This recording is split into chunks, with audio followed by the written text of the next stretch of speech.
Assalamualaikum warahmatullahi wabarakatuh.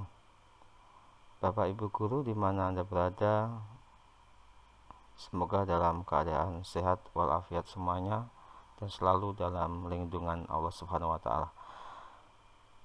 Bapak Ibu guru semuanya, pada kesempatan kali ini kami ingin menjelaskan sebuah penggunaan aplikasi perangkat guru, dan kami berharap semoga aplikasi ini bisa memberikan manfaat bagi Bapak Ibu guru semuanya. Oke, langsung saja. Di dalam aplikasi ini ada beberapa format yang bisa kita gunakan di dalam tugas kita sebagai seorang guru, yaitu kita gunakan untuk kegiatan harian kita, yaitu memberikan penilaian pada siswa baik nilai pengetahuan, keterampilan maupun sikap dan daftar hadir, serta di sini juga dilengkapi dengan beberapa format tugas guru, ya, format seperti alokasi waktu, program tahunan, AKM dan sebagainya. Untuk menggunakan aplikasi ini, ya, pertama yang perlu kita lakukan yaitu menginput, ya, data kita, kemudian nama siswa, KIKD, kemudian sikap, ya. Kita awali dengan kita mengisi data, ya. Kita klik di sini data, ya, kita tulis nama sekolah, ya, contoh SMP Negeri 1, ya, kotanya mana, kemudian alamatnya, nama guru, NIP-nya, ya. Kemudian mata pelajarannya apa, ya, sebagai contoh di sini kami menggunakan mata pelajaran bahasa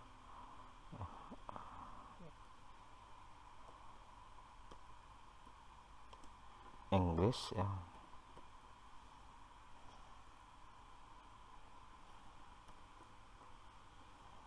Kemudian kelas 7 tahun pelajaran 2020-2021, ya. Kemudian alokasi jam mapel, ya, jumlah jam pelajaran ada 4, ya, kalau bahasa Inggris untuk SMP kelas 7. Kemudian nama kepala sekolah, NIP-nya, kemudian pemerintah daerah, ya. Kita tulis pemerintah kabupaten daerah mana. Kemudian di sini ada KKM, ya. Sebagai contoh KKM-nya 70. Nah, maka kita menggunakan interval, ya, 70, 80 dan 90. Ketika data ini kita isi sudah isi semuanya, ya. Nah, kita kembali ke ini ada back to, ya, kembali ke menu awal, ya. Kemudian kita mengisi nama siswa, ya. Di sini ada beberapa kolom, ya, kita isi, ya. Bisa sampai 20 kelas. Nah, sebagai contoh di sini saya menggunakan kelas 7A, 7B, 7C dan seterusnya. Kemudian namanya saya menggunakan name 1, name A, nomor 1, 2 dan seterusnya. Oke, Bapak Ibu, perlu diperhatikan di dalam tulisan ini 7A, 7B, ya, kalau kita menggunakan angka, ya, atau kita menggunakan Romawi, ya, karena ini berkaitan dengan link ke sheet yang lain. Ya, setelah isi kita kembali ke menu awal. Yang selanjutnya kita isi KIKD, ya. Di sini KIKD bahasa Inggris kelas 7, ya. Yang perlu diperhatikan adalah kode di sini, ya, 3.1, 3.2 dan seterusnya, ya. Tergantung kode KIKD masing-masing, ya. Kalau sudah selesai, ya, kita punya data, kita copy paste di sini langsung, ya. Kita kembali ke menu yang terakhir, yaitu menginput sikap, ya. Ini adalah penilaian sikap yang bisa kita lakukan, ya. Ada sikap sosial dan sikap spiritual, ya. Nah, ini bisa kita ganti, bisa tambahi atau dikurangi, ya. Atau kita bisa menyesuaikan dan mencocokkan di penilaian sikap di e-raport. Setelah sikap ini selesai, kita kembali, ya, ke menu, ya. Oke, Bapak Ibu sekalian, setelah itu kita tulis kelas, ya. Kita ngajar di kelas apa. Sebagai contoh saya ngajar di kelas 7, ya, 7A. Oke, kemudian enter ya. Begitu saya ketik 7A, maka di sini ya akan ada daftar hadir 7A, nilai 7A ya, ketampilan ya, kemudian pengetahuan juga, nilai sikap 7A. Kemudian 7B, 7C, 7D, 7E, 7F, 7G ya. Contoh ngajar berapa, 7 kelas ya, atau kalau di total bahasa Inggris 28 jam. Ya, ini masih ada sisa lagi ya kalau dia mengajar lebih dari 7 kelas. Setelah itu kita isi kelas ya. Kita cek untuk daftar hadir ya, kelas 7A ya. Nah, maka akan muncul menu seperti ini ya. Tadi karena ini 7A, maka tadi nama ya A1, nama A2 dan seterusnya. Ya, ini akan otomatis muncul di sini. Kemudian kita isi ya. Di sini mengisinya dengan keterangan hadir kalau H, kemudian sakit S, izin I, alfa A. Bapak Ibu guru, kalau di dalam setiap pembelajaran kita isi ini ya secara rutin ya, maka nanti di akhirnya ya kita bisa melihat grafik ya. Sebagai contoh di sini kita bisa klik pilihan di sini ya, beberapa nama siswa. Contoh yang sudah diisi ini adalah siswa pertama ya. Contoh kita klik name 1 ya. Ini hadir, ini ada 4, 2, 1. Maka nanti akan muncul grafik seperti ini ya. Kemudian kalau klik yang kedua ya, nah mungkin akan berbeda karena belum diisi ya, makanya isinya 100% biru semuanya. Anak ketiga seterusnya ya, jadi akan ada grafik, jadi kita bisa melihat grafik kehadiran tiap siswa ya. Itu untuk daftar hadir. Kemudian untuk nilai pengetahuan ya, kita klik di sini. Oke. Tadi 7A ya, ada muncul di sini 7A, KKM yang kita tulis di sini ya. Kemudian ada name ya, A1, A2 dan seterusnya. Kemudian untuk benar kita bisa tulis di sini beberapa kolom ya. Contoh di sini 3.1 ya, karena semester pertama ya. Ini salah satu contoh ya, pakai petik ya, 3.1. Kemudian umpamanya ini kita klik di sini ya, kita klik tanda panah, maka akan muncul ya, apakah yang kolom pertama ini nilai tulis, kemudian lisan, penugasan, atau ya kalau kita pengen membuat rata-rata di sini ya, kita klik rata-rata. Anggap aja ini nilai tulis ya. Kemudian kolom kedua ya, kita klik lagi nilai apa ya, umpamanya lisan. Kolom ketiga nilai penugasan ya. Maka akan muncul seperti ini dan seterusnya. Oke Bapak Ibu semuanya, di sini nanti akan ada rata-rata secara keseluruhan. Kemudian di dalam kurikulum 2013 yaitu rata-rata KD ya. Kemudian akan digabung dengan nilai PTS tengah semester dengan nilai PAS ya. Kemudian bobotnya biasanya hariannya 2, PAS 1, PTS 1. Maka nilai akhir yang akan muncul dalam rapot yaitu seperti ini ya. Nilai akhirnya yaitu 81,5. Itu adalah gabungan daripada rata-rata dikali 2 rata-rata KD kali 2 nilai PTS dan nilai PAS. Makanya di sini rumusnya ada 2 ya, dikali nilai rata-rata di kolom AM 8 ditambah nilai PTS, nilai PAS, maka dibagi 4. Maka hasilnya adalah 81. Kemudian di sini ada keterangan predikat ya. 81 masuk B ya, karena di dalam interval jika KKM kita 70 ya, maka akan sisanya dibagi 3 ya, sebagai contoh jadi 70, 80, 90 ya. Maka jika anak nilainya 70 sampai 80, maka C 80 sampai 90, maka B di atas 90, maka nilainya keterangannya adalah A. Ya, ini untuk penggunaan format nilai pengetahuan. Jadi Bapak Ibu guru di sini disediakan banyak sekali kolom ya dalam satu semester ya, bisa kita gunakan. Kalau tidak ya nggak apa-apa, dikosongin ya secukupnya. Kemudian kita kembali ke menu awal, kemudian kita nilai keterampilan. Sama seperti di pengetahuan ya, di sini disediakan banyak kolom ya. Kita ketik KD-nya di sini ya, KD 3 titik ya berapa. Yang pertama kalau di keterampilan ya menggunakan ya petik 4.1 ya.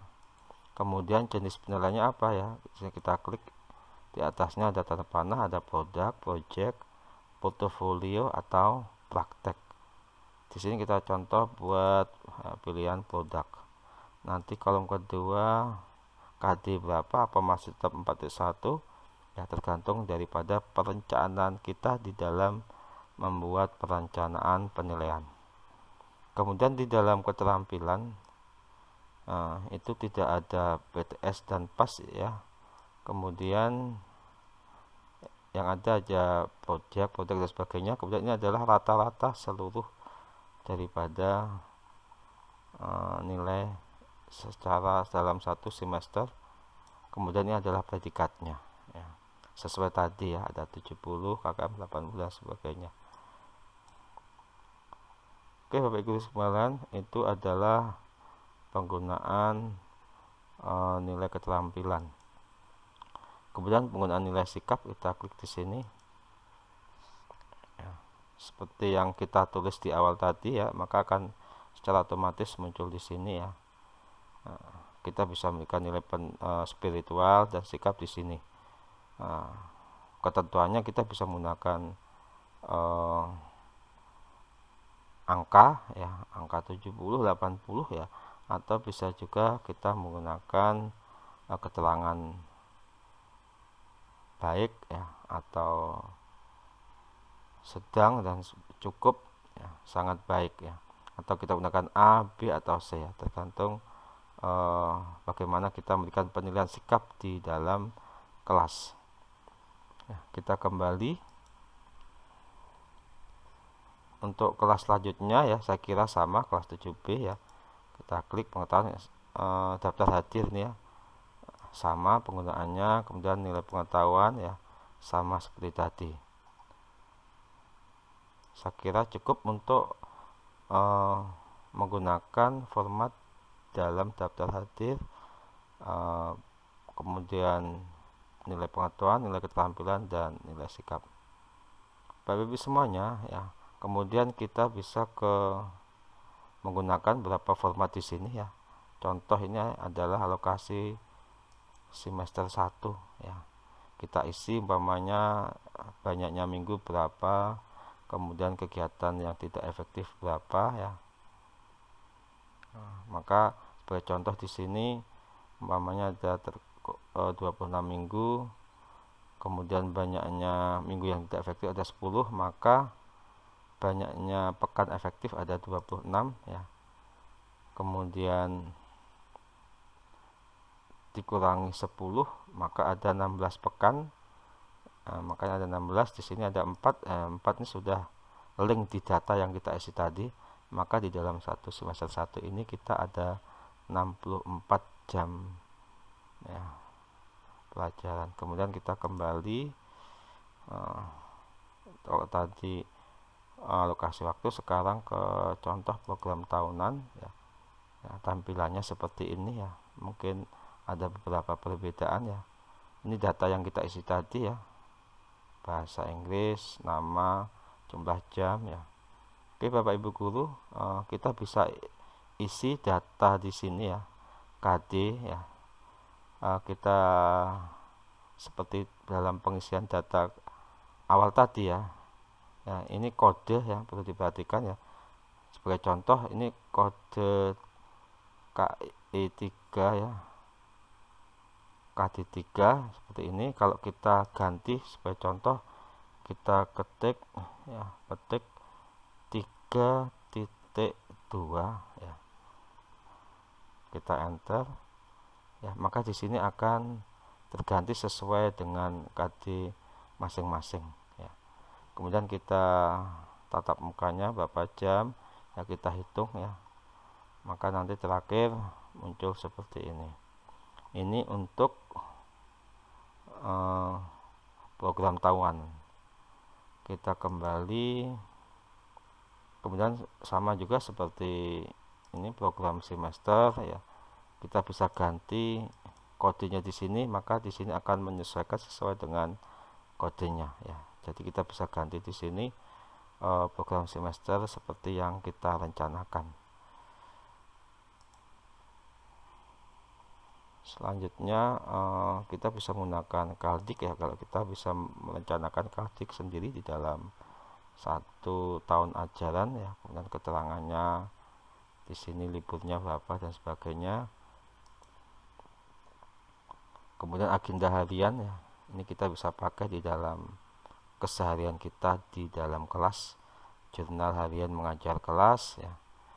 Umpamanya satu pertemuan pertama kita tentang apa, kelas apa, jam berapa ya, kegiatan siswa dan kegiatannya apa.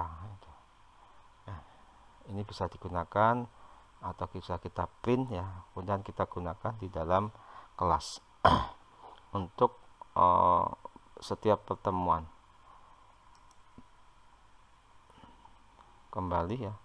Kemudian juga di sini ada format daftar buku guru ya, bisa di buku kerja kita disyaratkan untuk membuat ini. Kira-kira buku apa yang dipakai guru ataupun siswa di dalam proses belajar mengajar. Kemudian ada format KKM ya, seperti ini ya penampilannya ya, sama seperti tadi. Kita bisa menggantikan kode-kode ini seperti yang kita tulis di awal ya, kode 3.1, 3.2 dan seterusnya. Kemudian kita menentukan nilainya di sini ya. Ya, ini sudah dijumlahkan rata-rata. Kemudian ya, secara total juga sudah dijumlahkan rata-rata. Jadi total semua, maka ketemu rata-rata KKM-nya 70.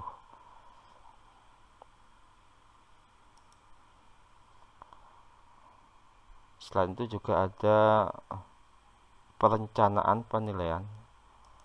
Jika kita sebelum memulai sebuah semester ya, maka kita akan membuat sebuah perencanaan dalam semester ke depan ya. Di sini bisa tes tulis penugasan dalam satu KD, mungkin ada 2 penilaian atau 3 penilaian ya, tergantung bagaimana kita merancang perencanaan, dan ini bisa disesuaikan nanti di dalam pengisian e-raport ya. Kembali,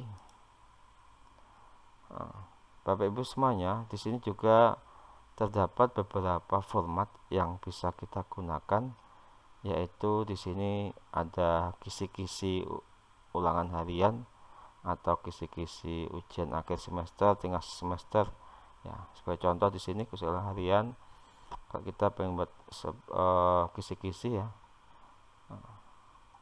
karena UH1 biasanya KD-nya 3.1 ya, penggantian kode di sini ya, maka secara otomatis akan berubah di sini ya. Sebagai contoh di sini KD3 petik 3.1 3.2 ya, maka ini akan menyesuaikan ya, yaitu KD 3.2, dan seterusnya ya, kita isi sesuai dengan materi dan indikator soal yang kita buat. Kembali ya, bisa juga di sini di Excel ini kita bisa menggunakan untuk membuat soal ulangan harian ya.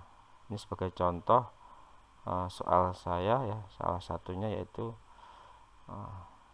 seperti ini ya. Bisa isi, bisa pilihan ganda ya, tinggal kita mengatur kolom dan barisnya. Jadi kode ini ya, ini menyesuaikan, sudah dirumuskan menyesuaikan KD yang ditulis. Selain itu juga ada format remedial. Nah, kita buka ya, seperti ini formatnya. Kemudian juga ada format pengayaan.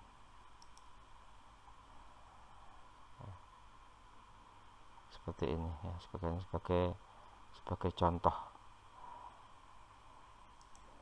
Oke, Bapak Ibu semuanya, mungkin demikian penyampaian dari kami ya, tentang penggunaan aplikasi perangkat guru ya. Kami berharap semoga perangkat ini bermanfaat bagi Bapak Ibu guru semua yang menggunakan aplikasi ini. Terima kasih. Jika ada saran atau usulan ya, bisa dikirim di channel kami ya, Medgo Channel. Terima kasih. Demikian, assalamualaikum warahmatullahi wabarakatuh.